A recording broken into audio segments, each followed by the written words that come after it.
चलेगा, last question था आपका 100 नंबर क्वेश्चन। क्वेश्चन ये कह रहा था what is the occupational health, occupational health क्या है, क्वेश्चन ये कहा था।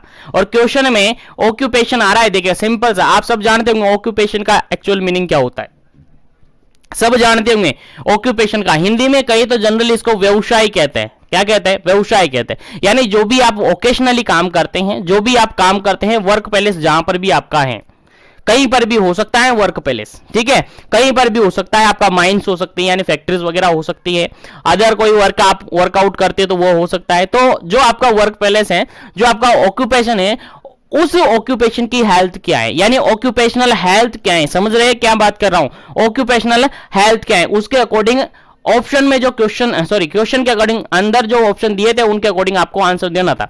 बिल्कुल क्वेश्चन समझना है, फिर ऑप्शन समझना है, फिर आंसर देना है, जल्दीबाजी में काम नहीं करना है, क्योंकि टाइमिंग बहुत सफिशिएंट आपको फाइनल एग्जाम में भी मिलेगा। राजस्थान सीएचओ के लिए 2 घंटे मिलेंगे, 70 क्वेश्चन के लिए 2 घंटे, यानी एक क्वेश्चन को लगभग 1 से भी ज्यादा मिनट मिलेगा समथिंग, ठीक है।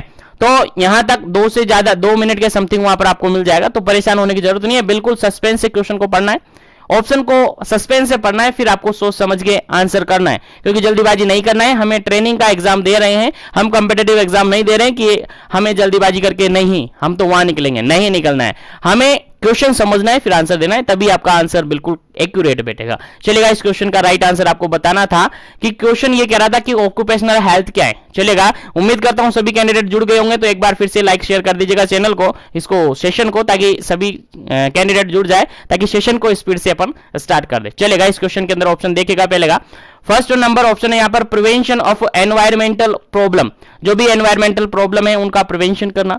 सेकंड नंबर ऑप्शन यहाँ पर था prevention of domestic problem, domestic problem को प्रिवेंट करना। थर्ड ऑप्शन था यहाँ पर प्रिवेंशन ऑफ पॉपुलेशन, पॉपुलेशन को प्रिवेंट करना। और फोर्थ ऑप्शन था यहाँ पर ए एंड बी दोनों ही, ए एंड बी दोनों ही। चलेगा, क्वेश्चन के अकॉर्डिंग आंसर आपको देना था। क्वेश्चन सिंपल सा ये पूछा था कि आपके जो ऑक्यूपेशनल हेल्थ है वो क्या है, ऑक्यूपेशनल हेल्थ है वो क्या है, सिंपल सा क्वेश्चन था। तो जनरली अपन इस क्वेश्चन का राइट आंसर अगर देखें तो बिल्कुल राइट आंसर आपका हो सकता है फर्स्ट, राइट आंसर हो सकता है आपका सेकंड, इसीलिए आपका राइट आंसर क्या हो जाता है, ऑप्शन नंबर फोर्थ, यानी डी ऑप्शन बिल्कुल करेक्ट हो जाता है, क्योंकि यहां पर ए और बी दोनों ही हो सकते हैं, ए और बी दोनों ही इसके करेक्ट आंसर है, इसलिए आपका डी ऑप्शन बिल्कुल करेक्ट बैठता है। क्यों, क्योंकि ऑक्यूपेशन की बात की जा रही है, तो आपका जो ऑक्यूपेशनल एनवायरनमेंट है उसके अंदर जो भी प्रॉब्लम है उनका प्रिवेंशन करना, यह होता है आपका ऑक्यूपेशनल हेल्थ। अगर आप वहां पर जो भी डोमेस्टिक प्रॉब्लम है आपके ऑक्यूपेशनल के अकॉर्डिंग, जो भी डोमेस्टिक प्रॉब्लम है उसको सोल्व आउट करना, उसको प्रिवेंट करना, यह है आपकी ऑक्यूपेशनल हेल्थ, यानी दोनों ही शामिल हो सकता है। लेकिन देखेगा यहां पर प्रिवेंशन ऑफ पॉपुलेशन, क्या पॉपुलेशन को प्रिवेंट करना, क्या पॉपुलेशन को प्रिवेंशन करना, क्या आप ऑक्यूपेशनल हेल्थ के अंदर मानोगे, नहीं सर, ये आपकी डेमोग्राफी है, पॉपुलेशन से रिगार्डेड जो भी एस्पेक्ट आते हैं वो आपकी डेमोग्राफिक के रिगार्डेड होता है, तो यहां पर ये ऑक्यूपेशनल हेल्थ से रिगार्डेड नहीं होता है। तो बिल्कुल राइट आंसर आपका क्या हो जाता है, ऑप्शन नंबर डी। चलिए गाइस, क्वेश्चन को अपन ने सोल्व कर लिया है। अब मैं स्पीड पकड़ने वाला हूं, जो भी कैंडिडेट जुड़ना चाहता है फटाफट से सेशन को लाइक शेयर कर दीजिएगा ताकि सेशन में जुड़ जाए। चलेगा, क्योंकि मेरा सेशन, आज का सेशन बिल्कुल पूरा हो जाना चाहिए, बिल्कुल पूरा हो जाना चाहिए और नेक्स्ट ब्लॉक स्टार्ट कर देना चाहिए। चलेगा, 101 नंबर क्वेश्चन था, नेक्स्ट क्वेश्चन है आपका 101 नंबर 101 क्वेश्चन है, कह रहा है occupational cataract disease caused due to. देखिएगा, ऑक्यूपेशनल कैटारेक्ट, कैटारेक्ट तो आप सब जानते हो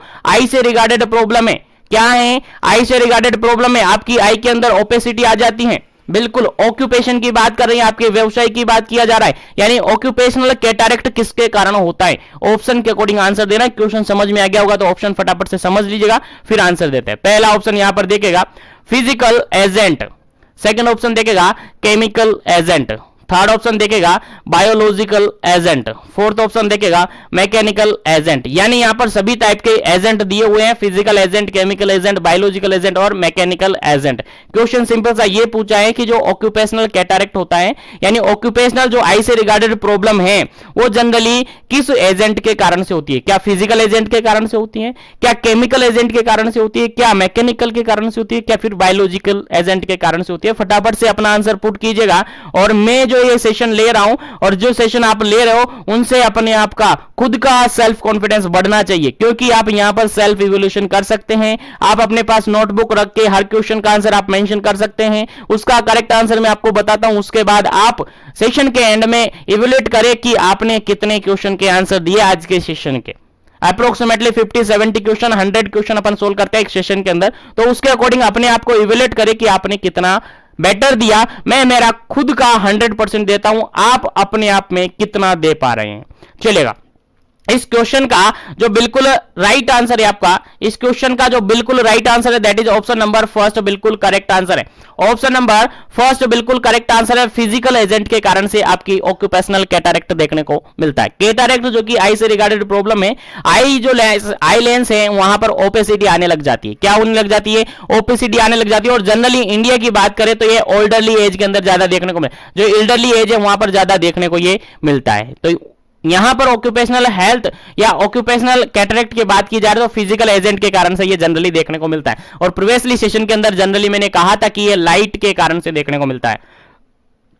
क्या कहा था? लाइट के कारण से देखने को मिलता है, कहा था हमने, क्योंकि यहां से रिगार्डेड एक क्वेश्चन और सोल्व किया था हमने प्रीवियसली सेशन के अंदर कि मेनियार जो निस्टिग्मस होता है, मेनियार्स निस्टिग्मस होता है, वो भी किसके कारण से देखने को मिलता है? फिजिकल एजेंट के कारण से देखने को मिलता है, और वो भी लाइट के कारण से देखने को मिलता है। चलेगा, उम्मीद है यहां तक आपको समझ में आ गया होगा। चलेगा, मैं नेक्स्ट क्वेश्चन पर बढ़ता हूं, नेक्स्ट क्वेश्चन सोल्व करते हैं। कोशिश करेंगे पूरे ब्लॉक को यहां पर कंप्लीट करके नेक्स्ट ब्लॉक भी स्टार्ट कर दे इसी सेशन के अंदर। चलेगा, नेक्स्ट क्वेश्चन है आपका 102 102 नंबर क्वेश्चन है। क्वेश्चन कहता है gas poisoning cause due to. देखिएगा, गैस पॉइजनिंग किसके कारण से होती है? सिंपल सा क्वेश्चन है, वन लाइनर क्वेश्चन है कि गैस पॉइजनिंग जो होती है जनरली किसके कारण से होती है, आंसर आपको देना है। पहला ऑप्शन यहां पर देखेगा वही फिजिकल एजेंट, सेकंड ऑप्शन है केमिकल एजेंट, थर्ड ऑप्शन है बायोलॉजिकल एजेंट, और फोर्थ ऑप्शन है मैकेनिकल एजेंट। चलिएगा, आंसर आपको देना है फटाफट से। क्या इसका करेक्ट आंसर होगा? गैस पॉइजनिंग जनरली किसके कारण से देखने को मिलती है? किसके कारण से होती है आपकी गैस पॉइजनिंग? चलिएगा, आंसर बताइएगा क्या इसका करेक्ट आंसर है। सबसे पहले तो आपको यह याद होना चाहिए कि गैस क्या है। गैस क्या है? क्या फिजिकल है, क्या केमिकल है, क्या बायोलॉजिकल है, क्या फिर मैकेनिकल है? अगर आपको याद है तो बिल्कुल आपका आंसर सही जाएगा। इतना सा कॉन्सेप्ट आपको रखना ही पड़ेगा, क्योंकि आप क्या हो? कम्युनिटी हेल्थ ऑफिसर हो, CHO हो। चलेगा, इस क्वेश्चन का अगर बिल्कुल करेक्ट आंसर अपन देते हैं, बिल्कुल करेक्ट आंसर अपन देते हैं, तो ऑप्शन नंबर बी बिल्कुल करेक्ट आंसर है। केमिकल एजेंट के कारण से आपकी गैस पॉइजनिंग देखने को मिलती है। जनरली जो गैस होती है क्या होती है यार? केमिकल्स होती है, केमिकल्स ही बनते हैं। बिल्कुल, गैस जो होती है केमिकल्स होती है, और जनरली अगर बात करें तो गैस पॉइजनिंग होती है वो केमिकल एजेंट के कारण से देखने को मिलती है। याद रखिएगा, भूलना नहीं है, बिल्कुल इंपॉर्टेंट क्वेश्चन है। और यहीं से अगर आपसे क्वेश्चन पूछा जाए, यहीं से अगर आपसे क्वेश्चन पूछा जाए कि आपकी जो एक तरीके से ट्रेंच फुट मैंने कल बताया था आपको, उम्मीद है आपको याद होगा। ट्रेंच फुट जो एक बीमारी होती है, जो एक डिजीज होती है, एक डिसऑर्डर होता है, वो किसके कारण से देखने को मिलता है? बताइएगा, किस एजेंट के कारण से देखने को मिलता है? कल बताया था मैंने आपको, काफी अच्छी तरीके से समझाया था। ट्रेंच फुट जो होता है, ट्रेंच फुट जो बीमारी होती है, जो डिजीज होती है, जनरली किस एजेंट के कारण से देखने को मिलेगी? इस क्वेश्चन का आंसर आपको देना है, फटाफट से आंसर दीजिएगा क्या इसका करेक्ट आंसर होगा। ऑप्शन यही है आपके, physical agent, chemical agent, biological agent, और फिर मैकेनिकल एजेंट। चलिएगा, आंसर दीजिएगा। चलेगा, इस क्वेश्चन का जो बिल्कुल राइट आंसर होगा आपका क्या होगा? फिजिकल एजेंट होगा। ऑप्शन नंबर फर्स्ट बिल्कुल करेक्ट आंसर होगा। क्यों होगा? क्योंकि जो ट्रेंच फुट है, जनरली आपको पता हो तो कल आपको बताया था कि ट्रेंच फुट किसके कारण से देखने को मिलता है सर? कोल्ड के कारण से देखने को मिलता है। कोल्ड एनवायरमेंट जो होता है उसके कारण से ये देखने को मिलता है। तो ट्रेंच फुट कोल्ड के कारण से देखने को मिलता है, और कोल्ड क्या है? एक फिजिकल एजेंट माना जाता है। यहीं पर आप सबको पता होगा फ्रोस्ट बाइट, मैंने बताया था। क्या बताया था? Frostbite. जिसने प्रीवियसली क्लासेस नहीं देखी हो, एक बार से उनको जरूर देखें इस क्लास के बाद, ताकि सभी क्वेश्चन आपको याद रहे, क्योंकि क्वेश्चन कैसे भी बन सकता है। क्योंकि RHS, स्पेशली राजस्थान CHO की बात करूं तो RHS first time exam paper set करेगी। पैटर्न क्या रहेगा, कैसा रहेगा, किसी को भी पता नहीं है, लेकिन क्वेश्चन जो बनेगा आपके एग्जाम में वो बनेगा ही अपने इसी सेशन से, अपने ही सेशन से बनेगा, और आपके ही मॉड्यूल से बनेगा। बिल्कुल आपके जो ये सेशन चल रहा है, आपके मॉड्यूल से बिल्कुल निचोड़ करके निकाले हुए क्वेश्चन है। चलेगा, नेक्स्ट क्वेश्चन की बात कर लेते हैं, और नेक्स्ट क्वेश्चन है आपका काफी इंपॉर्टेंट क्वेश्चन है। 103 103 नंबर क्वेश्चन है और 103 नंबर क्वेश्चन आपका कहता है most common deficiency seen in alcoholic patient. देखिएगा, एल्कोहलिक पेशेंट की बात की जा रही है, एल्कोहलिक पेशेंट की बात की जा रही है, मतलब कि ऐसा पर्सन जो कि एल्कोहल लेता है, यानी ऐसा पर्सन जो कि बार बार या डेली या फिर कंटिन्यूअसली एल्कोहल लेता है, उसके अंदर से किस टाइप के न्यूट्रिशन की डेफिशिएंसी जनरली देखी जाती है। आंसर देना है, क्वेश्चन समझ में आ गया। पहला ऑप्शन यहां पर देखिएगा पायरिडोक्सिन की डेफिशिएंसी, सेकंड ऑप्शन है यहां पर थायमिन, थर्ड ऑप्शन है विटामिन B12, फोर्थ ऑप्शन है यहां पर राइबोफ्लेविन। चलिएगा, आंसर आपको देना है कि अल्कोहलिक जो पेशेंट होते हैं, जो अल्कोहल इंटेक करते हैं, अल्कोहल लेते हैं, उनके अंदर जनरली किस न्यूट्रिशन की, किस न्यूट्रिएंट की डेफिशिएंसी जनरली देखने को मिलती है। चलिएगा, आंसर आपको देना है फटाफट से। चलिएगा, इस क्वेश्चन का जो बिल्कुल करेक्ट आंसर होगा आपका option number B. Option number B बिल्कुल करेक्ट आंसर होगा। थायमिन की डेफिशिएंसी देखने को मिलती है। जो अल्कोहलिक पेशेंट होते हैं उनमें जनरली अगर जनरली अगर डेफिशिएंसी देखे, न्यूट्रिएंट अगर अपन देखें तो थायमिन की डेफिशिएंसी जनरली यहां पर देखने को मिलती है। और थायमिन की डेफिशिएंसी से जितने भी डिसऑर्डर्स होते हैं वो जनरली अल्कोहलिक पेशेंट के अंदर देखने को मिल सकते हैं। तो याद रखिएगा, अल्कोहलिक पेशेंट के अंदर किसकी डेफिशिएंसी होती है? जनरली थायमिन की। याद रखिएगा, इंपॉर्टेंट क्वेश्चन है आपके एग्जाम पॉइंट ऑफ व्यू से। और बता दूं, ये सारे क्वेश्चंस आपके बिल्कुल से, आपके ब्लॉग से बिल्कुल, आपके जो मॉड्यूल से उनसे बिल्कुल निचोड़ कर निकाले, बिल्कुल आपको आने चाहिए। अगर ये क्वेश्चंस नहीं आते तो फिर आप सोच लीजिएगा, काफी नुकसान आपको हो सकता है, क्योंकि ये क्वेश्चन आपको कहीं पर कोई भी नहीं बताने वाला है। चलेगा, नेक्स्ट क्वेश्चन की बात कर लेते हैं। नेक्स्ट क्वेश्चन है आपका 104 104 नंबर क्वेश्चन है। क्वेश्चन कहता है withdrawal symptom of alcohol. Alcoholic patient, देखिएगा अभी बात की अपन ने एल्कोहलिक पेशेंट के अंदर न्यूट्रिएंट की डेफिशिएंसी, तो थायमिन की डेफिशिएंसी होती है। अब अगर बात की जाए कि अल्कोहल ले रहा है कोई पर्सन, कोई पेशेंट है कंटिन्यूअसली अल्कोहल ले रहा है, अब वो किसी दिन अल्कोहल नहीं लेता है, तो उसके अंदर जो विड्रोल सिम्टम्स आते हैं वो क्या आते हैं? क्वेश्चन समझ में आएगा ना? अल्कोहल ले रहा है कंटिन्यू और अचानक से अल्कोहल वो नहीं लेता है, तो उसके अंदर कुछ सिम्टम्स देखने को मिलते हैं, उसको भी खुद महसूस भी करता है और वो पेशेंट डॉक्टर के पास जाकर कंप्लेन भी करते हैं कि ऐसा ऐसा हो रहा है, इसलिए मैं दारू को छोड़ नहीं सकता। तो कौन कौन से क्लिनिकल फीचर या कौन कौन से सिम्टम्स वहां पर देखने को मिलते हैं? चलिएगा, आंसर देना है ऑप्शन के अकॉर्डिंग। पहला ऑप्शन यहां पर ट्रीमर देखने को मिलेगा, सेकंड ऑप्शन है यहां पर फॉरगेटफुलनेस देखने को मिलेगा, थर्ड ऑप्शन है यहां पर डेल्यूजन और हैलुसिनेशन देखने को मिलेगा, और फोर्थ ऑप्शन है यहां पर ऑल ऑफ दी अबव। चलिएगा, आंसर आपको देना है फटाफट से, क्या इसका करेक्ट आंसर होगा। क्वेश्चन समझ में आ गया? क्वेश्चन सिंपल सा कहा जा रहा है कि अल्कोहलिक पेशेंट है और अल्कोहलिक पेशेंट में विड्रोल सिम्टम्स आ रहे हैं, तो वो विड्रोल सिम्टम कौन कौन से हो सकते हैं, क्या क्या विड्रोल सिम्टम पेशेंट के अंदर देखने को मिल सकते हैं? चलिएगा, आंसर आपको देना है फटाफट से। चलेगा, इस क्वेश्चन का अगर बिल्कुल करेक्ट आंसर अपन कहे, बिल्कुल करेक्ट आंसर कहे तो ऑप्शन नंबर डी बिल्कुल करेक्ट आंसर होगा। ऑप्शन नंबर डी बिल्कुल करेक्ट आंसर होगा, क्योंकि अल्कोहल के रिगार्डेड अगर विड्रोल सिम्टम्स की बात करें तो उस पेशेंट को ट्रीमर होगा, उस पेशेंट के अंदर ट्रीमर आने स्टार्ट हो जाते हैं। क्या होने लग जाते हैं? ट्रीमर, हाथ पैर कंपाने लग जाते हैं, ट्रीमर उसके अंदर होता है। उसके अलावा उसके अंदर फॉरगेटफुलनेस होता है, भूलने लग जाता है, वो कोई भी चीज है उसको बार बार भूल जाता है, वो भूलने की बीमारी उसको हो जाती है। उसके अलावा उसको डेल्यूजन होता है, डेल्यूजन एक तरीके से फॉल्स बिलीफ होता है। क्या होता है? फॉल्स बिलीफ होता है। उसके अलावा हैलुसिनेशन होता है। हैलुसिनेशन एक्चुअली में जैसा कि कोई एनवायरनमेंट में अंदर कोई चीज है ही नहीं, उसका भी वो उसको लगता है कि हाँ यार ये चीज है। जैसे कि कहीं जा रहा है और वहां पर क्या सोचता है, वो घर पे बैठा बैठा ये सोच रहा है कि मुझे कोई आवाज लगा रहा है। ऐसा नहीं है, ऐसा एक्चुअली में नहीं है, कोई आवाज नहीं लगा रहा है, फिर भी उसको लगता है कि कोई आवाज लगा रहा है। ऐसा उसके अंदर सिम्टम्स देखने को मिलते हैं। अगर ये सारे सिम्टम्स उसके अंदर देखने को मिलेंगे तो ये सारे सिम्टम्स अपन कहेंगे कि ये अल्कोहल विड्रोल सिम्टम्स होते हैं। कैसे सिम्टम्स होते हैं? अल्कोहल विड्रोल सिम्टम्स होते हैं। और इस क्वेश्चन का राइट आंसर क्या हो जाता है आपका? ऑप्शन नंबर फोर्थ बिल्कुल राइट आंसर हो जाता है, क्योंकि यहां पर ट्रिमर देखने को मिल सकता है, उसके अलावा फॉरगेटफुलनेस देखने को मिल सकता है, डेल्यूजन हैलुसिनेशन कंप्लीटली यहां पर देखने को मिल सकता है। चलिएगा, उम्मीद करता हूं समझ में आ रहे होंगे क्वेश्चन, और आगे बढ़ते अपन नेक्स्ट क्वेश्चन पर। नेक्स्ट क्वेश्चन काफी इंपोर्टेंट है। The word schizophrenia literally means, देखिएगा सिंपल सा क्वेश्चन है, यहां पर आप सबने पढ़ा होगा अच्छी तरीके से, चाहे आपने कोई भी सेशन लिया हो, चाहे आपने कोई सा भी एकेडमिक कोर्स किया हो, चाहे आपने डिग्री किया हो, चाहे डिप्लोमा किया हो, चाहे जीएनएम किया हो, चाहे बीएससी किया हो, सबको पता है, सबको याद है सिजोफ्रेनिया।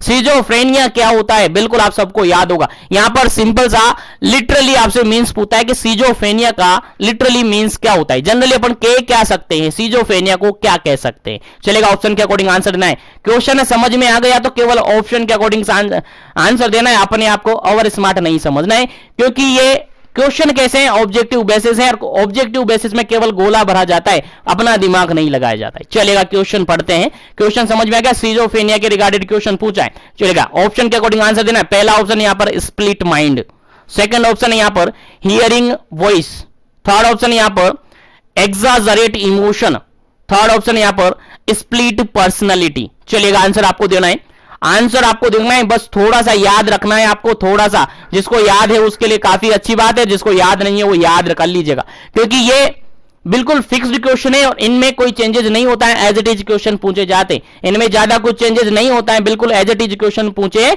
जाते हैं। तो जनरली आप सबको पता है सिजोफ्रेनिया को क्या बोला जाता है, बिल्कुल ए ऑप्शन बिल्कुल करेक्ट है, स्प्लिट माइंड बोला जाता है। सिजोफ्रेनिया को क्या बोला जाता है, स्प्लिट माइंड बोला जाता है, याद रखिएगा, इंपॉर्टेंट क्वेश्चन है। चलिएगा, आगे बढ़ते हैं नेक्स्ट क्वेश्चन पर। चलेगा, आगे बढ़ते हैं नेक्स्ट क्वेश्चन पर, और नेक्स्ट क्वेश्चन है आपका 108, 108 नंबर क्वेश्चन है, और कहता क्या है, देखिएगा, सिजोफ्रेनिया इज टाइप ऑफ, देखिएगा क्वेश्चन यहां पर यह पूछा है कि सिजोफ्रेनिया किसका टाइप है। क्वेश्चन समझ में आ गया, सिजोफ्रेनिया क्या है ये समझ लीजिएगा, ऑप्शन के अकॉर्डिंग आंसर देना है। मैंने बोला क्वेश्चन समझ में आना चाहिए, ऑप्शन आपको ऑटोमेटिकली समझ में आएंगे, और ऑप्शन समझ में आएंगे तो बिल्कुल आंसर भी आपके सामने निकल कर आ जाएगा। चलेगा, ऑप्शन फर्स्ट है मूड डिसऑर्डर, क्या सिजोफ्रेनिया मूड डिसऑर्डर है। सेकंड ऑप्शन है, क्या सिजोफ्रेनिया थॉट डिसऑर्डर है। थर्ड ऑप्शन है, क्या सिजोफ्रेनिया न्यूरोटिक डिसऑर्डर है। फोर्थ ऑप्शन है, क्या सिजोफ्रेनिया डिसएसोसिएटिव डिसऑर्डर है। चलिएगा, आंसर आपको बताना है, क्या इसका करेक्ट आंसर होगा, जल्दी कीजिएगा, क्या इसका करेक्ट आंसर होगा।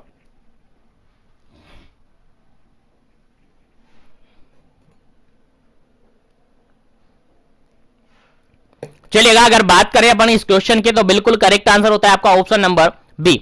ऑप्शन नंबर बी बिल्कुल करेक्ट आंसर है। सिजोफ्रेनिया क्या है जी, बिल्कुल थॉट डिसऑर्डर है। सिजोफ्रेनिया क्या है, थॉट डिसऑर्डर है, याद रखेगा, जिसको याद नहीं है याद रख लीजिएगा। सिजोफ्रेनिया क्या है, डायरेक्टली वन लाइनर क्वेश्चन है, डायरेक्टली एग्जाम में पूछा जा सकता है। सिजोफ्रेनिया एक टाइप का थॉट डिसऑर्डर है, इसके अंदर जो थॉट प्रोसेस होती है वो चेंज हो जाती है, काफी एबनॉर्मलिटीज यहां पर देखने को मिल जाती है। चलेगा, आगे बढ़ते हैं नेक्स्ट क्वेश्चन पर, और नेक्स्ट क्वेश्चन यहां पर सिंपल सा ये पूछा है।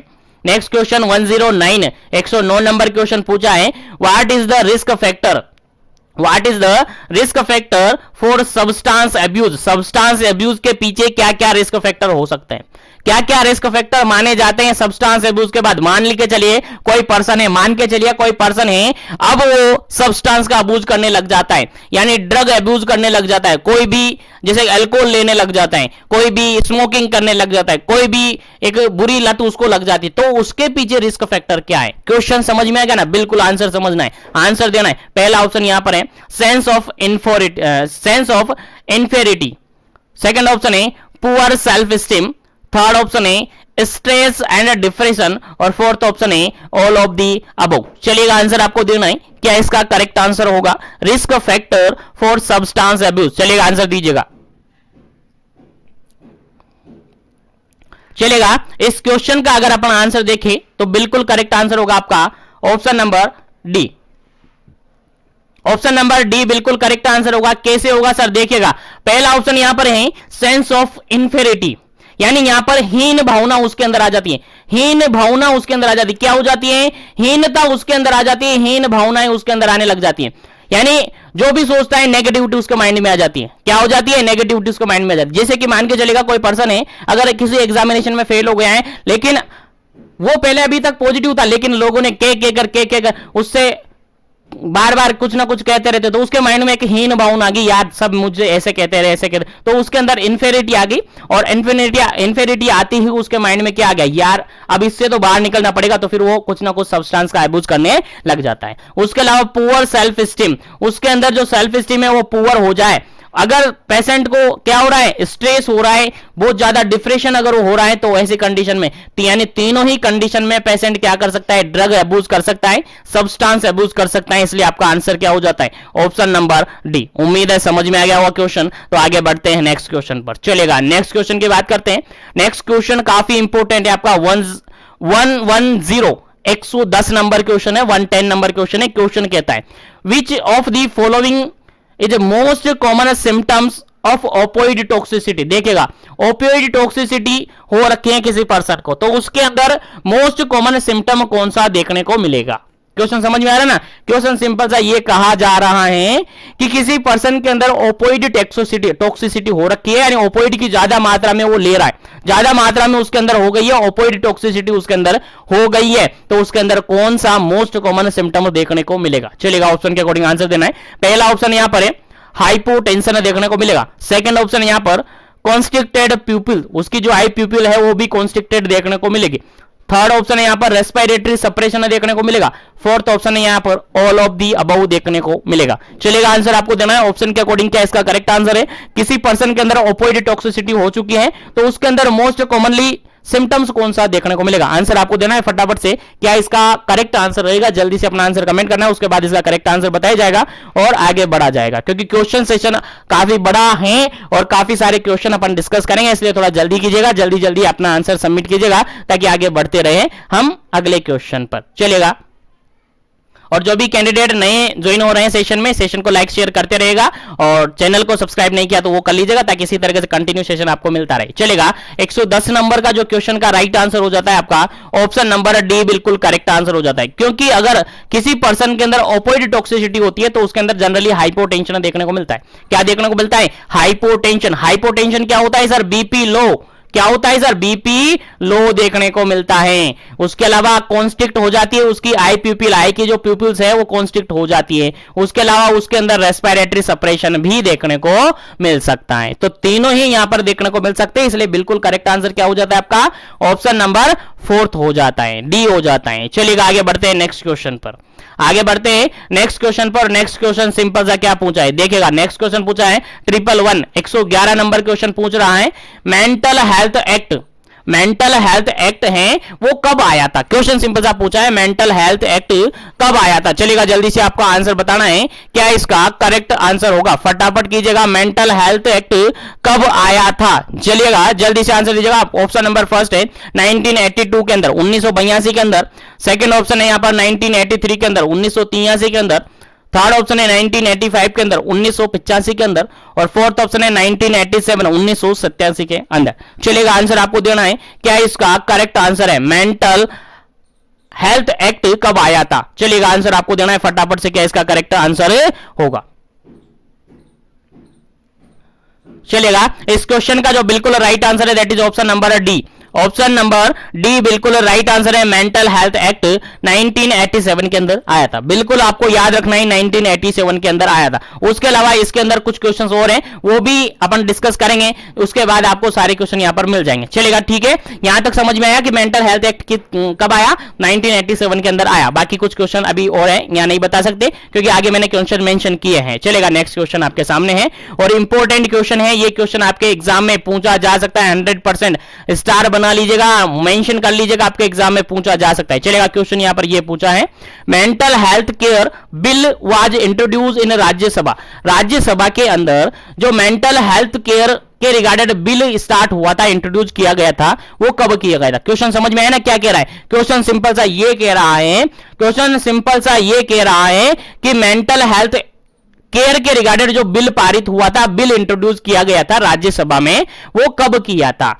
आंसर आपको देना है ऑप्शन के अकॉर्डिंग। पहला ऑप्शन यहां पर है 19 अगस्त 2013, 19 अगस्त 2013। सेकंड ऑप्शन है 20 नवंबर 2013, 20 नवंबर 2013। सी ऑप्शन है 30 मार्च 2017, 30 मार्च 2017। और डी ऑप्शन है 27 मार्च 2017, 27 मार्च 2017। चलिए, आंसर आपको देना है। क्वेश्चन तो समझ में है ना, क्वेश्चन क्या कह रहा है। क्वेश्चन बिल्कुल इजी है। क्वेश्चन सिंपल सा ये कह रहा है कि जो आपका मेंटल हेल्थ केयर से रिगार्डेड बिल आया है वो कब आया था। राज्यसभा के अंदर मेंटल हेल्थ केयर बिल कब आया था, कब इंट्रोड्यूस किया गया था? आंसर आपको देना है, सीधा सा आंसर है, चलेगा। ऑप्शन नंबर फर्स्ट बिल्कुल करेक्ट आंसर है। ये आया था आपका 19 अगस्त 2013 के अंदर। कब आया था? 19 अगस्त 2013 के अंदर ये आपका बिल आया था। याद रखिएगा, इंपॉर्टेंट क्वेश्चन है, याद रखिएगा, आपके एग्जाम में एज इट इज क्वेश्चन पूछा जा सकता है। चलेगा, आगे बढ़ते हैं नेक्स्ट क्वेश्चन पर। सेशन को लाइक शेयर करते रहेगा, बार बार याद दिला दूं ताकि लाइक शेयर भी बढ़ते रहे और कैंडिडेट भी आते रहे और कैंडिडेट भी इनका सेशन का बेनिफिट लेता रहे। चलेगा, क्योंकि मेरा टारगेट है सभी तक सेशन पहुंचाना और मुझे उम्मीद है आप मेरा टारगेट जरूर पूरा करते हैं डेली अप टू डेट। चलेगा, नेक्स्ट क्वेश्चन की बात करते हैं। The most common frequent period of onset the schizophrenia. देखिएगा, सीजोफ्रेनिया भाई अपन ने बात की थोड़ी देर पहले।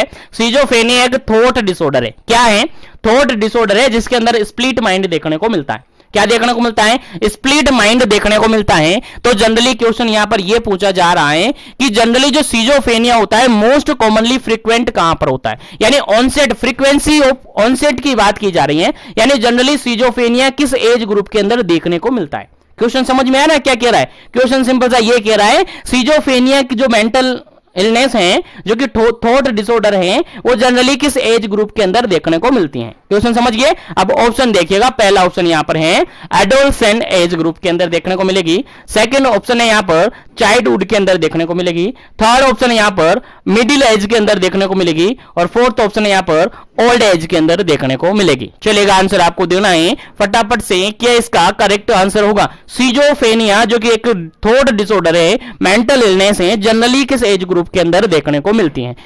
काफी अच्छी तरीके से आपको याद रखना है, इंपॉर्टेंट क्वेश्चन है, आपके एग्जाम में पूछा जा सकता है, याद रखिएगा। चलेगा, इस क्वेश्चन का अगर बिल्कुल करेक्ट आंसर देखें तो ऑप्शन नंबर फर्स्ट बिल्कुल राइट आंसर है। सीजोफ्रेनिया जनरली और मोस्ट कॉमनली जो फ्रीक्वेंट होती हैं कहां पर होती हैं? एडोलसेंट एज ग्रुप के अंदर होती हैं। एडोलसेंट एज ग्रुप आप जब सबको पता होगा 10 to 19 ईयर जनरली मानी जाती है। 10 से लेकर 19 साल की जो एज होती है उसको एडोलसेंट एज मानी जाती है, जनरली आपको याद होगा। तो इस एज ग्रुप के अंदर जो सीजोफ्रेनिया है, थॉट डिसऑर्डर है, मेंटल इलनेस है, जनरली देखी जाती हैं। याद रखिएगा, इंपॉर्टेंट क्वेश्चन है आपके एग्जाम पॉइंट ऑफ व्यू से। चलेगा, आगे बढ़ते हैं नेक्स्ट क्वेश्चन पर। नेक्स्ट क्वेश्चन आपके लिए काफी इंपॉर्टेंट है, देखिएगा। नेक्स्ट क्वेश्चन है 114 नंबर क्वेश्चन है। कहता है in following which is not a disturbance of consciousness. Question यहां पर सिंपल सा ये पूछा है कि फॉलोइंग ऑप्शन में से 3 ऑप्शन ऐसे हैं जिसके अंदर कॉन्शियसनेस में क्या हो जाता है? डिस्टर्बेंस आ जाता है। लेकिन एक कंडीशन ऐसी है, एक ऑप्शन ऐसा है जिसके अंदर कॉन्शियसनेस में किसी भी प्रकार का कोई डिस्टर्बेंस नहीं आता है। चलेगा, क्या इसका करेक्ट आंसर होगा? ऑप्शन नंबर फर्स्ट है स्टूपर, सेकेंड ऑप्शन है हैलुसिनेशन, थर्ड ऑप्शन है कंफ्यूजन और फोर्थ ऑप्शन है कोमा। चलिएगा, आंसर आपको देना है फटाफट से, क्या इसका करेक्ट आंसर होगा? जल्दी कीजिएगा, क्या इसका करेक्ट आंसर होगा? किस कंडीशन के अंदर कॉन्शियसनेस में डिस्टर्बेंस नहीं आता है? चलेगा, क्वेश्चन समझ में आ गया? बिल्कुल आंसर दीजिएगा फटाफट से, क्या इसका करेक्ट आंसर होगा?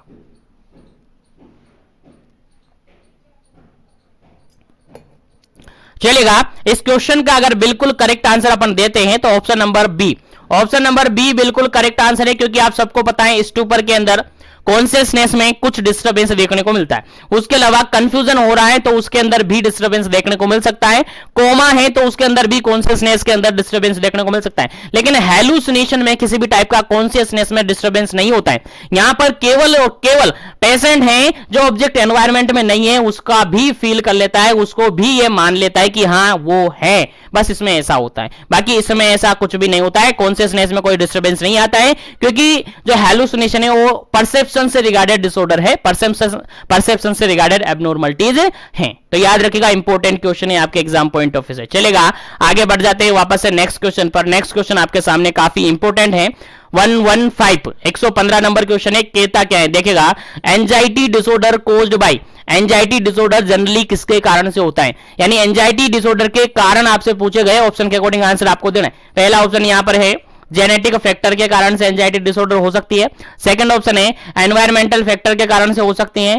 थर्ड ऑप्शन है एडवर्स चाइल्ड एक्सपीरियंस के कारण से हो सकती है। फोर्थ ऑप्शन है ऑल ऑफ द अबव के कारण से हो सकती है। चलेगा, आंसर क्या होगा इस क्वेश्चन का? राइट आंसर आपको देना है और उम्मीद करता हूं ये सारे क्वेश्चंस आपको याद रहेंगे क्योंकि इन्हीं क्वेश्चन से आपका एग्जाम सेट होगा। इन क्वेश्चन यहां पर ये था एंजाइटी डिसऑर्डर से रिगार्डेड। तो एंजाइटी डिसऑर्डर की अगर अपन कारण की बात करें तो पहला ऑप्शन देखेगा यहां पर जेनेटिक फैक्टर के कारण से एंजाइटी डिसऑर्डर हो सकता है। उसके अलावा एनवायरमेंटल फैक्टर के कारण से भी एंजाइटी डिसऑर्डर हो सकता है। उसके अलावा अगर चाइल्डहुड एक्सपीरियंस है, एडवर्स चाइल्डहुड एक्सपीरियंस है, तो उसके कारण से भी हो सकता है। यानी इस क्वेश्चन का जो बिल्कुल करेक्ट आंसर रहेगा आपका ऑप्शन नंबर डी रहेगा। क्या रहेगा जी? ऑप्शन नंबर डी रहेगा। बिल्कुल ऑल ऑफ द अबव तीनों ऑप्शन यहां पर करेक्ट है इस क्वेश्चन के रिगार्डेड। उम्मीद है समझ में आ गया होगा। चलेगा, आगे बढ़ जाते हैं नेक्स्ट क्वेश्चन पर। नेक्स्ट क्वेश्चन डिस्कस करते हैं 116 नंबर, 116 नंबर क्वेश्चन है और 116 नंबर काफी सीधा, काफी इजी सा क्वेश्चन आपसे पूछा जा रहा है। देखिएगा क्वेश्चन पूछा जा रहा है फियर ऑफ हाइट। अगर कोई पर्सन है जिसको हाइट में जाने से फियर है, हाइट में जाने से, ऊंचाई पर जाने से डर लगता है, तो वो किस टाइप का फोबिया होगा? फोबिया सबने पढ़ा होगा। फोबिया एक तरीके से डर होता है, फियर ही होता है, लेकिन फोबिया अलग फॉर्म होती है। क्वेश्चन जो पूछा है उसका आंसर आपको यहां पर देना है कि यहां पर कोई पर्सन है जिसको क्या है, हाइट से डर लगता है। किससे डर लगता है? हाइट से डर लगता है, तो उसको क्या कहेंगे? पहला ऑप्शन यहां पर है हाइड्रोफोबिया कहेंगे। सेकंड ऑप्शन यहां पर है एवीफोबिया कहेंगे। थर्ड ऑप्शन यहां पर है क्लस्ट्रोफोबिया कहेंगे और फोर्थ ऑप्शन यहां पर है एक्रोफोबिया कहेंगे। चलेगा, क्या इसका करेक्ट आंसर होगा? फिर आपको आंसर बताया जाएगा और इसके रिगार्डेड इंपॉर्टेंट जानकारी भी दी जाएगी। चलेगा, जल्दी कीजिएगा, क्या इसका करेक्ट आंसर होगा? फियर ऑफ हाइट, हाइट में जाने से डर लग रहा है, तो बताइए क्या होगा? हाइट में जाने से डर लग रहा है, ऊंचाई में जाने से डर लग रहा है, तो क्या होगा?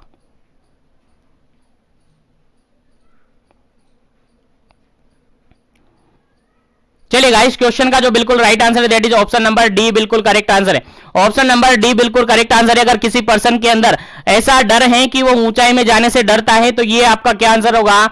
एक्रोफोबिया होगा। क्या होगा? एक्रोफोबिया होगा। आप सबको पता है हाइड्रोफोबिया क्या होता है? हाइड्रोफोबिया होता है फियर ऑफ वाटर, वाटर के साथ डर लगना, वाटर से डर लगना, पानी से डर लगना, यही हाइड्रोफोबिया होता है।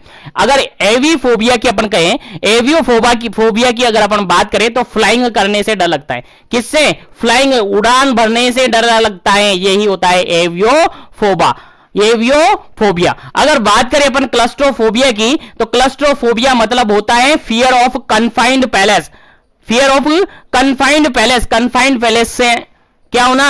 डर लगना, यही होता है आपका, क्या होता है? क्लस्ट्रोफोबिया। तो उम्मीद है यहां तक आपको क्वेश्चन समझ में आ गया होगा। तो आगे बढ़ते हैं नेक्स्ट क्वेश्चन पर। नेक्स्ट क्वेश्चन है आपका 117 नंबर, 117 नंबर क्वेश्चन है और 117 नंबर क्वेश्चन क्या कहता है? देखिएगा, समझते हैं क्वेश्चन क्या कहता है। क्वेश्चन के अकॉर्डिंग आपका आंसर क्या रहता है? क्वेश्चन ये कह रहा है कि a learning disorder characterised by the difficulty in reading. देखिए, क्वेश्चन सिंपल सा ये कह रहा है कि एक लर्निंग डिसऑर्डर कौन सा है नीचे फॉलोइंग ऑप्शन में जिसके अंदर डिफिकल्टी होती है पढ़ाई में। जो रीड आउट करते हैं अपन, रीडिंग करते हैं, रीडिंग जानते हो ना, वही पढ़ाई, रीडिंग करना, पढ़ना, यानी पढ़ाई में डिफिकल्टी हो रही है किसी पर्सन को, तो इस टाइप का लर्निंग डिसऑर्डर कौन सा है? क्वेश्चन समझ में आ रहा है ना? क्वेश्चन सिंपल सा है कि फॉलोइंग ऑप्शन में से ऐसा लर्निंग डिसऑर्डर आपको निकालना है जिसके अंदर डिफिकल्टी इन रीडिंग होती है, यानी पढ़ाई करने में दिक्कत आती है। चलेगा, ऑप्शन के अकॉर्डिंग आंसर है पहला ऑप्शन यहां पर डिसलेक्सिया, पहला ऑप्शन है डिसलेक्सिया। सेकंड ऑप्शन है यहां पर डिसग्राफिया और थर्ड ऑप्शन यहां पर डिसकैलकुलिया और फोर्थ ऑप्शन यहां पर एपीडी। चलेगा, आंसर आपको बताना है क्या इसका करेक्ट आंसर होगा। जल्दी से अपना आंसर देना है। क्वेश्चन सिंपल सा समझ में आ गया होगा आपको। सिंपल सा क्वेश्चन ये कहता है कि एक लर्निंग डिसऑर्डर है जिसके अंदर पढ़ाई करने से डर लगता है, रीडिंग करने से डर लगता है, या रीडिंग करने में दिक्कत आती है, डिफिकल्टी इन रीडिंग, पढ़ाई करने में दिक्कत आ रही है, तो ऐसी टाइप के लर्निंग डिसऑर्डर को क्या कहेंगे? जल्दी से अपना आंसर कमेंट करिएगा, फिर उसके बाद इसका करेक्ट आंसर आपको बताया जाएगा और उसके रिगार्डिंग जानकारी भी दी जाएगी। जल्दी कीजिएगा। चलेगा, इस क्वेश्चन का बिल्कुल करेक्ट आंसर है आपका ऑप्शन नंबर फर्स्ट, बिल्कुल करेक्ट आंसर है। लर्निंग डिसऑर्डर क्या है? डिसलेक्सिया है। डिसलेक्सिया लर्निंग डिसऑर्डर है जिसके अंदर आपकी रीडिंग से डर लगता है, रीडिंग में डिफिकल्टी आती है, किसके अंदर, पढ़ाई करने में दिक्कत आती है, किसमें, पढ़ाई करने में दिक्कत आती है, डिफिकल्टी आती है। इस टाइप के डिसऑर्डर को कहा जाता है डिसलेक्सिया। क्या कहा जाता है? डिसलेक्सिया कहा जाता है। याद रखिएगा, इंपॉर्टेंट क्वेश्चन है, डिसलेक्सिया इसको कहा जाता है। रीडिंग डिसऑर्डर है, क्या है? एक लर्निंग डिसऑर्डर है जिसके अंदर पढ़ाई करने से डर लगता है, पढ़ाई करने में दिक्कत आती है। इस प्रकार के मेंटल इलनेस को, डिसऑर्डर को क्या कहा जा रहा है? यहां पर डिसलेक्सिया कहा जाता है। समझ में आ गया? यानी किसी पर्सन को डिसलेक्सिया है तो उसको पढ़ाई करने में दिक्कत आएगी। क्या आएगी? पढ़ाई करने में दिक्कत आएगी। याद रखिएगा, बार बार रिपीट करना, मतलब यह है कि आपको याद हो जाना चाहिए, आपके भेजे में घुस जाना चाहिए। चलेगा। नेक्स्ट ऑप्शन की अगर बात करें यहां पर, नेक्स्ट ऑप्शन यहां पर है डिसग्राफिया। डिसग्राफिया मतलब जनरली अपन कहे तो एक न्यूरोलॉजिकल डिसऑर्डर है। क्या है? एक न्यूरोलॉजिकल डिसऑर्डर है। और न्यूरोलॉजिकल डिसऑर्डर के अंदर क्या होता है? कोई भी पर्सन होता है, जैसे कि अपनी स्टडी स्टार्ट करता है, मान के चलेगा कोई भी काम स्टार्ट कर रहा है, तो अपने मीनिंग को एक्सप्रेस करने से उसको क्या लगेगा?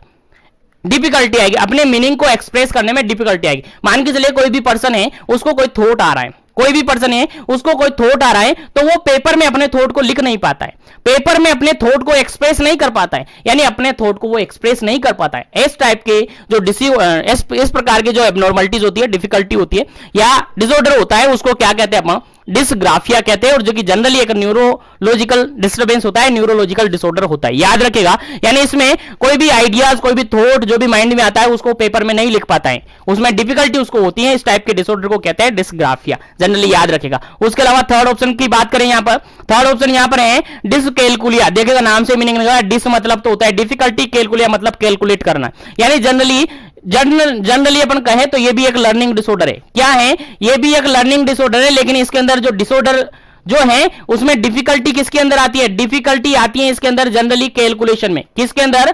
कैलकुलेशन के अंदर डिफिकल्टी आती है। कैलकुलेशन के अंदर मतलब कि अरिथमेटिक, जो अरिथमेटिक कैलकुलेशन होती है, यानी कि जोड़ना, घटाना, गुणा करना, भाग करना, मल्टीप्लाई, डिवाइड, उनके अंदर डिफिकल्टी आती है। तो इस टाइप की जो डिफिकल्टी होती है वो होती है डिसकैलकुलिया। याद रखिएगा। उसके अलावा लास्ट ऑप्शन था यहां पर एपीडी। जो एपीडी क्या है? एंटी सोशल पर्सनैलिटी डिसऑर्डर है। क्या है? एपीडी क्या है? एंटी सोशल पर्सनैलिटी डिसऑर्डर है। याद रखिएगा, एपीडी क्या है? एंटी सोशल पर्सनैलिटी डिफिकल्टी या डिसऑर्डर है। ठीक है, याद रखिएगा। तो इंपॉर्टेंट क्वेश्चन है, यहां से कोई भी क्वेश्चन आपके एग्जाम में पुटअप किया जा सकता है, तो याद रखिएगा इंपॉर्टेंट क्वेश्चन है। चलेगा, आगे बढ़ जाते हैं अपन नेक्स्ट क्वेश्चन पर। उम्मीद है यहां तक सभी क्वेश्चन आपको समझ में आ गए होंगे। चलेगा, नेक्स्ट क्वेश्चन आपके सामने है 118 नंबर, 118 नंबर क्वेश्चन है। और 118 नंबर क्वेश्चन क्या कहता है? देखिएगा, ये कहता है OCD is tend to begin usually in. देखिए क्वेश्चन यहां पर ये है ओसीडी नाम सुना है आपने, मेंटल हेल्थ से रिगार्डेड इशू है, यानी मेंटल हेल्थ से रिगार्डेड प्रॉब्लम है, जनरली मेंटल इलनेस है ओसीडी। और ओसीडी को जनरली अपन फुल फॉर्म कहें तो ऑब्सेसिव कंपल्सिव डिसऑर्डर कहते हैं। क्या कहते हैं? ऑब्सेसिव कंपल्सिव डिसऑर्डर कहते हैं, जिसके अंदर किसी पर्सन के अंदर रिपीटेडली थॉट आते हैं। क्या आते हैं? रिपीटेडली थॉट आते हैं, यानी ओ फॉर होता है ऑब्सेशन। क्या होता है? ओ फोर होता है ऑब्सेशन। क्या होता है? ओ फोर होता है ऑब्सेशन, यानी रिपीटेडली थॉट आना। और कंपल्सन, और क्या होता है? कंपल्सन उसको होता है, यानी कंपल्सन यानी कि जो थॉट आता है उसको रिपीटेडली एक्टिविटी करता है, यानी रिपीटेडली क्या होना? थॉट आना। रिपीटेडली तो क्या आना? थॉट आना। और रिपीटेडली क्या होना? एक्टिविटी करना। और इस टाइप से अगर जो ओसीडी है, इस टाइप का जो डिसऑर्डर है उसको ओसीडी कहा जाता है। याद रखिएगा। तो यहां पर क्वेश्चन ये पूछा है, जो ओसीडी है यानी ऑब्सेसिव कंपल्सिव डिसऑर्डर है, वो जनरली किस एज ग्रुप के अंदर देखने को मिलता है? क्वेश्चन समझ में आएगा ना? अब आंसर दे दीजिएगा फटाफट से, क्या इसका करेक्ट आंसर होगा। पहला ऑप्शन यहां पर चाइल्डहुड, सेकंड ऑप्शन यहां पर एडोलसेंट, थर्ड ऑप्शन यहां पर अडल्ट, और फोर्थ ऑप्शन यहां पर ए एंड बी बोथ। चलिएगा, आंसर दीजिएगा, क्या इसका करेक्ट आंसर बनेगा। आपके एग्जाम पॉइंट ऑफ व्यू से काफी इंपॉर्टेंट है, आपके एग्जाम में एज इट इज पूछा जा सकता है, इसलिए स्टार भी बना लीजिएगा और इस क्वेश्चन का राइट आंसर बता दीजिएगा, ताकि फिर इस क्वेश्चन का राइट आंसर बताते हुए अपन आगे बढ़े नेक्स्ट क्वेश्चन पर।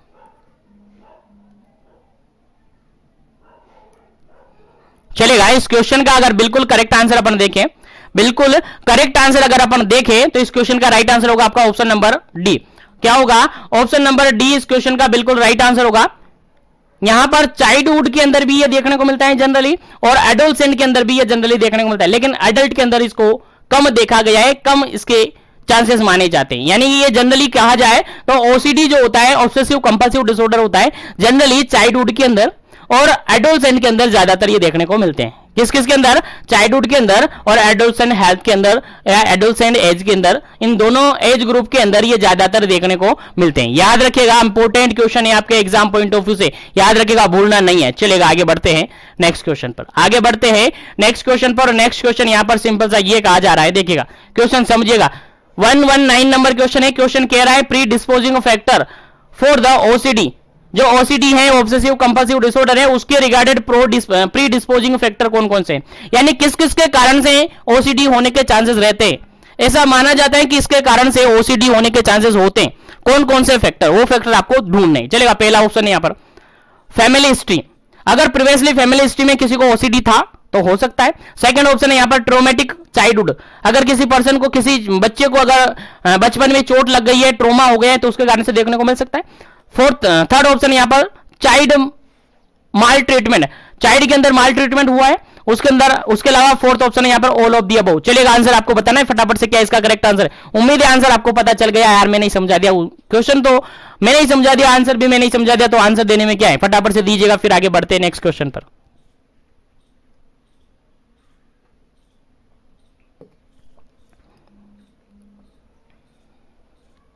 चलेगा, ये क्वेश्चन बिल्कुल राइट आंसर है इस क्वेश्चन का, ऑप्शन नंबर डी। इस क्वेश्चन का जो बिल्कुल राइट आंसर है आपका ऑप्शन नंबर डी, क्योंकि यहां पर फैमिली हिस्ट्री में अगर किसी को हुआ है तो हो सकता है, अगर बचपन में बच्चे को, किसी को जो चाइल्ड है उसको अगर ट्रॉमा हुआ है तो हो सकता है, अगर उसके साथ माल ट्रीटमेंट हुआ है तो भी ओसीडी हो सकता है। तो तीनों ही बिल्कुल करेक्ट है, इसलिए आपका ऑप्शन नंबर फोर्थ बिल्कुल करेक्ट होता है। चलिएगा, आगे बढ़ते हैं और नेक्स्ट क्वेश्चन की बात करते हैं। काफी इंपॉर्टेंट क्वेश्चन है, उम्मीद है सबको समझ में आ जाएगा।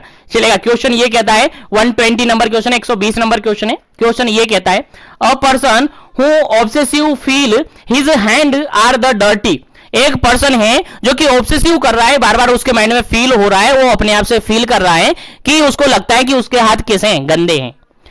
Thus repeatedly wash his hand, और वो क्या करता है, रिपीटेडली अपने हाथों को क्या करता है, वॉश करता है, धोता है। एंड एक्सेसिवली क्लीन देम, और उनको ज्यादा से ज्यादा कोशिश करता है कि वो बिल्कुल साफ रहे। द एग्जाम्पल ऑफ, क्वेश्चन पूछा है कि ये किसका एग्जाम्पल है। क्वेश्चन समझ में आ गया ना, क्वेश्चन क्या कह रहा है, क्वेश्चन ये कह रहा है कि एक पर्सन है जिसको ऑब्सेसिवली फीलिंग हो रहा है, बार बार फील कर रहा है कि उसके हाथ गंदे हैं। अब वो बार बार फील हो रहा है तो बार बार नहीं, वो रिपीटेडली हाथ भी धो रहा है, वो हिज हैंड, अपने हाथों को धो रहा है और अपने हाथों को बिल्कुल क्लीन भी कर रहा है। तो बताइए कि ये किस टाइप का एग्जाम्पल है, किसका ये एग्जाम्पल है, फटाफट से आंसर दीजिएगा, ऑप्शन के अकॉर्डिंग आंसर देना है। पहला ऑप्शन यहां पर ADHD, attention deficit hyper activity disorder, attention deficit hyper activity disorder का है। सेकंड ऑप्शन है यहां पर एंजाइटी डिसऑर्डर का है। थर्ड ऑप्शन यहां पर सीजोफ्रेनिया का है और फोर्थ ऑप्शन है यहां पर ऑब्सेसिव कंपल्सिव डिसऑर्डर यानी ओसीडी का है। चलिएगा, आंसर आपको बताना है, ओसीडी है या फिर ADHD है या फिर एंजाइटी डिसऑर्डर है या फिर सीजोफ्रेनिया है। चलिएगा, आंसर आपको देना है। अभी थोड़ी देर पहले मैंने बताया था, समझाया था अच्छी तरीके से कि अगर इस टाइप में अगर होता है तो वो किस टाइप का पेशेंट होता है।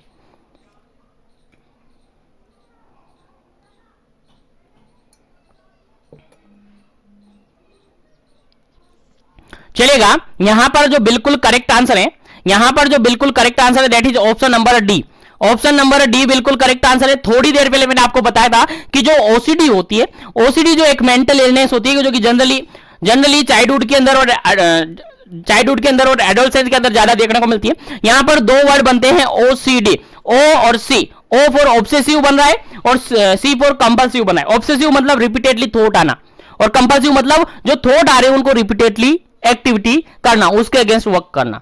और इस टाइप की अगर एक्टिविटी देखने को मिलती है तो ओसीडी के अंदर आती है, जो कि यहां पर देखने को मिलती है। बार बार पेशेंट को, पर्सन को क्या हो रहा है, फील हो रहा है कि उसके हाथ गंदे हैं और बार बार अपने हाथों को वो रिपीटेडली एक्टिविटी कर रहा है, यानी अपने हाथों को धो रहा है और कोशिश कर रहा है कि उसके हाथ बिल्कुल सही रहे, बिल्कुल क्लीन रहे। तो ये किसका एग्जाम्पल है, आपको याद हो गया, समझ में आ गया, बिल्कुल याद होना चाहिए, बिल्कुल दिमाग में घुसा लेना है, बिल्कुल भेजे में बिठा लेना है। अगर क्वेश्चन आता है रिपीटेडली आपके एग्जाम में पूछा जाता है ऐसा क्वेश्चन, तो हो सकता है आपके एग्जाम में एज इट इज क्वेश्चन पूछा जा सके। चलेगा, इस क्वेश्चन का राइट आंसर क्या हो जाता है, आपका क्या हो जाता है, option number D obsessive compulsive disorder. चलिए आगे बढ़ते हैं, और मैं बता दूं ये क्वेश्चन आपको कोई नहीं बताने वाला, कोई नहीं बताने वाला, क्योंकि जिसने मोल्डेड करके, जिसने मॉड्यूल्स को देखा है वही क्वेश्चन आपको बताएंगे, बाकी कोई नहीं बता पाएगा। जिसने आपके मॉड्यूल्स को देखा है उठाकर वही क्वेश्चन आपको सोल्व करवा पाएगा, नहीं तो काफी सारे पीडीएफ इधर उधर से मिलेगी आपको, काफी सारी इधर उधर से मिलेगी और उन्हीं के क्वेश्चन आपको रिपीटेडली करवाई जाएंगे। लेकिन एक्चुअल में अगर क्वेश्चन निकाल के देंगे तो वो देंगे जो आपके मॉड्यूल से क्वेश्चन निकालेंगे, और आपके एग्जाम में क्वेश्चन वो आएंगे जो आपके मॉड्यूल्स में क्वेश्चन होंगे। चलेगा आगे बढ़ जाते हैं, नेक्स्ट क्वेश्चन पर बात करते हैं। 121 नंबर 121 121 नंबर क्वेश्चन है, कह रहा है condition indicating the abnormalities in perception is. देखिए क्वेश्चन यहां पर सिंपल सा ये कह रहा है, क्वेश्चन सिंपल सा ये कह रहा है कि ऐसी कौन सी कंडीशन यहां फॉलोइंग ऑप्शन में जिसमें परसेप्शन के अंदर एबनॉर्मलिटीज देखने को मिलती है। किसके अंदर देखने को मिलती है? परसेप्शन के अंदर एबनॉर्मलिटीज देखने को मिलती है। चलेगा आंसर बताइएगा, चलेगा आंसर बताएगा इस क्वेश्चन का क्या आंसर होगा, जल्दी कीजिएगा। इल्यूजन, सेकंड ऑप्शन है ऑब्सेशन, थर्ड ऑप्शन है यहां पर परसिक्यूशन, और फोर्थ ऑप्शन है यहां पर कंपल्सन। चलेगा जल्दी से आपको आंसर देना है, क्या इसका करेक्ट आंसर होगा। उम्मीद है सबको याद होगा, क्योंकि प्रीवियसली सेशन जो ले रहे हैं कंटिन्यूअसली उन सबको याद होगा। ये क्वेश्चन मैंने काफी बार बताया हुआ है कि परसेप्शन के डिसऑर्डर क्या क्या है। परसेप्शन के डिसऑर्डर में अंदर जनरली दो डिसऑर्डर अपन पढ़ते, दो डिसऑर्डर अपन पढ़ते, याद होगा आपको।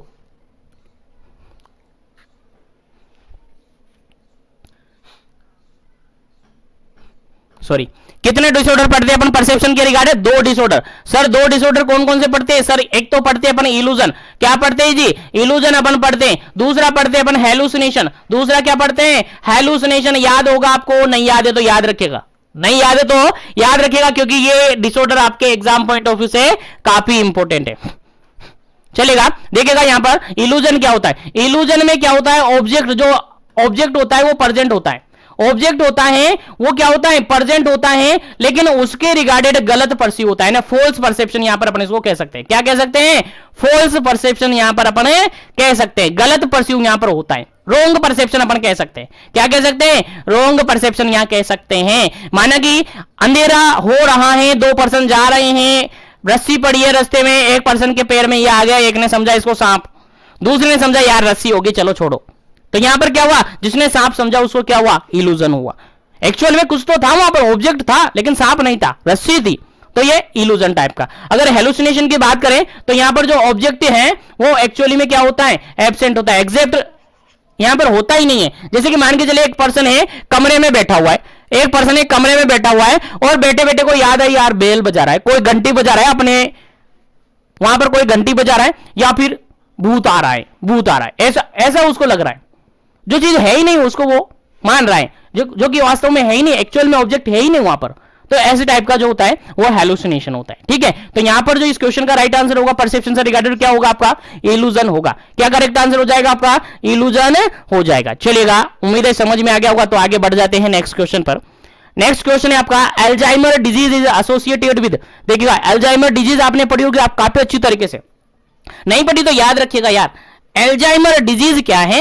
अल्जाइमर डिजीज के अंदर क्या अफेक्ट करता है, या अल्जाइमर डिजीज के अंदर स्पेशली क्या देखने को मिलता है? इन फॉलोइंग ऑप्शन में से पहला ऑप्शन देखेगा यहां पर डिमेंशिया देखने को मिलता है, सेकंड ऑप्शन यहां पर देखेगा डिप्रेशन देखने को मिलता है, थर्ड ऑप्शन यहां पर देखेगा इंसोमनिया देखने को मिलता है, और फोर्थ ऑप्शन देखेगा यहां पर स्ट्रेस देखने को मिलता है। चलेगा जल्दी से अपना आंसर बताइएगा, क्या इसका करेक्ट आंसर होगा। चलेगा, यहां पर जनरली अगर देखें तो ऑप्शन नंबर फर्स्ट बिल्कुल करेक्ट आंसर है। यहां पर जनरली डिमेंशिया देखने को मिलता है, अल्जाइमर डिजीज के अंदर जनरली डिमेंशिया देखने को मिलता है, जनरली डिमेंशिया देखने को मिलता है। और डिमेंशिया क्या होता है? एक तरीके से मेमोरी, फॉरगेटफुलनेस अपन कह सकते हैं। क्या कह सकते हैं? फॉरगेटफुलनेस अपन कह सकते हैं। उम्मीद है यहां तक क्वेश्चन आपको समझ में आ गया होगा, तो आगे बढ़ जाते हैं एक बार नेक्स्ट क्वेश्चन पर।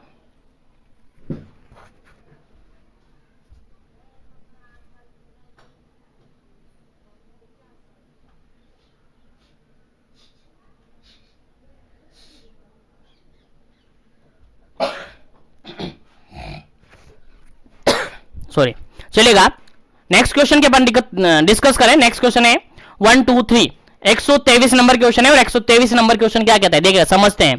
क्वेश्चन ये कहता है perception of something that is not present. देखिएगा क्वेश्चन समझ में आ गया। अभी बताया थोड़ी देर पहले मैंने कि पर्सन को समथिंग दिख रहा है, परसीव हो रहा है, परसेप्शन ऑफ समथिंग, कुछ परसीव हो रहा है लेकिन एक्चुअली में वो है ही नहीं है, एक्चुअली में वो प्रेजेंट ही नहीं है, तो इस टाइप का क्या होगा? ऑप्शन के अकॉर्डिंग आंसर देना है। पहला ऑप्शन यहां पर इल्यूजन, सेकंड ऑप्शन है यहां पर हैलुसिनेशन, थर्ड ऑप्शन है यहां पर परसिक्यूशन और फोर्थ ऑप्शन है यहां पर कंपल्सन। चलेगा, अपना आंसर दीजिएगा, क्या इसका करेक्ट आंसर होगा? जल्दी कीजिएगा, क्या इसका करेक्ट आंसर होगा? चलेगा, यहां पर देखिएगा, अगर अपन बात करें तो दो ऑप्शन तो यहां पर कट गए, ये तो है ही नहीं। परसेप्शन से रिगार्डेड दो एबनॉर्मलिटी जनरली देखने को मिलती हैं, इल्यूजन और हैलुसिनेशन। और इल्यूजन के अंदर मैंने आपसे कहा कि यहां पर तो क्या होता है, जो ऑब्जेक्ट होता है, जो थिंग होता है, वो क्या होता है? प्रेजेंट होता है, वो क्या होता है? प्रेजेंट होता है। लेकिन क्वेश्चन ये कह रहा है कि वो एक्चुअली में प्रेजेंट ही नहीं है। और प्रेजेंट किसमें नहीं होता है? जो ऑब्जेक्ट होता है वो समथिंग एब्सेंट किसके अंदर रहता है? तो वो एब्सेंट रहता है जनरली हैलुसिनेशन के अंदर। तो आपका आंसर क्या हो जाएगा? ऑप्शन नंबर बी बिल्कुल करेक्ट आंसर हो जाएगा। 123 का आंसर क्या हो जाएगा? हैलुसिनेशन हो जाएगा, क्योंकि यहां पर ऑब्जेक्ट प्रेजेंट ही नहीं रहता है। और यहां पर क्वेश्चन भी ये कह रहा है कि किसी पर्सन को परसीव हो रहा है समथिंग, लेकिन ऑब्जेक्ट यहां पर क्या है? एब्सेंट है, प्रेजेंट नहीं है। क्या आंसर हो जाएगा? ऑप्शन नंबर बी हो जाएगा। चलेगा, आगे बढ़ जाते हैं नेक्स्ट क्वेश्चन पर। नेक्स्ट क्वेश्चन आपके सामने काफी इंपॉर्टेंट है, 124 124 नंबर क्वेश्चन है। और 124 नंबर क्वेश्चन क्या कहता है? देखिएगा, 124 नंबर क्वेश्चन कहता है preventive and promotive mental health services, preventive and promotive mental health services include. देखिएगा, क्वेश्चन समझ में आ गया। प्रिवेंटिव और प्रोमोटिव मेंटल हेल्थ सर्विसेज है, कौन सी है? नीचे फॉलोइंग ऑप्शन में आंसर देखना है। पहला ऑप्शन है mental health helpline, mental health helpline है। सेकंड ऑप्शन है यहां पर सुसाइड प्रिवेंशन प्रोग्राम है। थर्ड ऑप्शन है यहां पर लाइफ स्किल प्रोग्राम है। और फोर्थ ऑप्शन है यहां पर all of the above. Question समझ में आया ना? क्वेश्चन क्या कह रहा है? क्वेश्चन ये कह रहा है preventive promotive mental health services कौन सी है, यानी ऐसी सर्विसेज जो कि मेंटल हेल्थ को प्रिवेंट करे और प्रमोशन करे मेंटल हेल्थ को, मेंटल इलनेस को तो प्रिवेंट करे और मेंटल हेल्थ को प्रमोट करे, ऐसी सर्विसेज कौन सी हैं? ऑप्शन के अकॉर्डिंग आंसर देना है। फटाफट से तीनों ऑप्शन मैंने रिपीट कर दिए, एक बार अपना आंसर सबमिट करें, उसके बाद इसका करेक्ट आंसर आपको बताया जाएगा।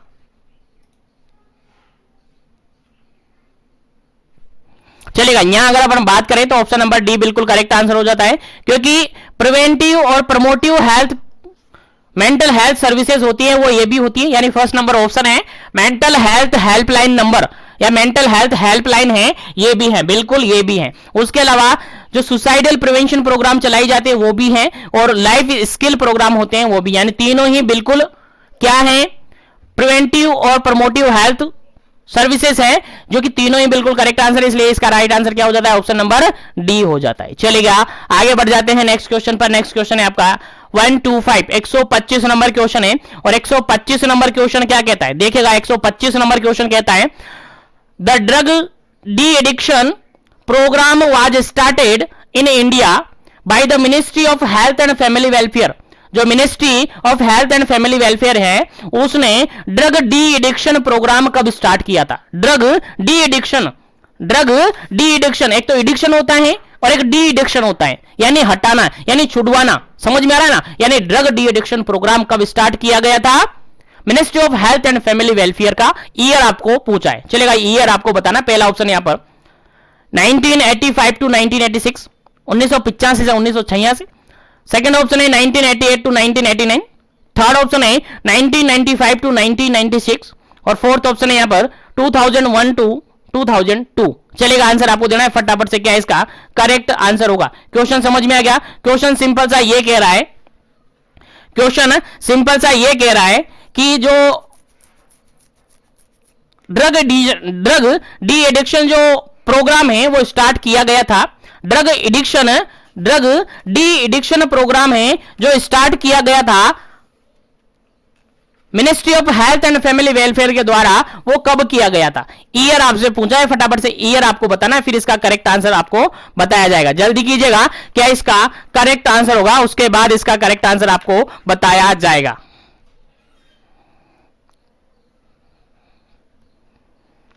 चलेगा, इस क्वेश्चन का जो बिल्कुल करेक्ट आंसर हो जाता है ऑप्शन नंबर फर्स्ट बिल्कुल करेक्ट आंसर हो जाता है। ऑप्शन नंबर फर्स्ट बिल्कुल करेक्ट आंसर हो जाता है। Drug de addiction programme start किया गया था ministry health and family welfare के द्वारा। वो किया गया था 1985 टू 1986, 1985 से 1986 में, 1985 से 1986 में ये किया गया था, याद रखिएगा। जिसको बाद में रिवाइज भी किया गया, 1994 के अंदर, उसके बाद ये रिवाइज किया गया 1996 के अंदर, याद रखिएगा, इंपॉर्टेंट क्वेश्चन है। यानी drug de addiction programme start किया गया ministry of health and family welfare के द्वारा 1985 से 1986 के अंदर। उसके बाद इसको 2 बार रिवाइज कर दिया गया 1994 के अंदर, उसके बाद ये रिवाइज किया 1996 के अंदर, 1996 के अंदर। तो इस तरीके से क्वेश्चन कहीं से भी आपसे पूछा जा सकता है, आपको याद होना चाहिए, आपको समझ में आना चाहिए।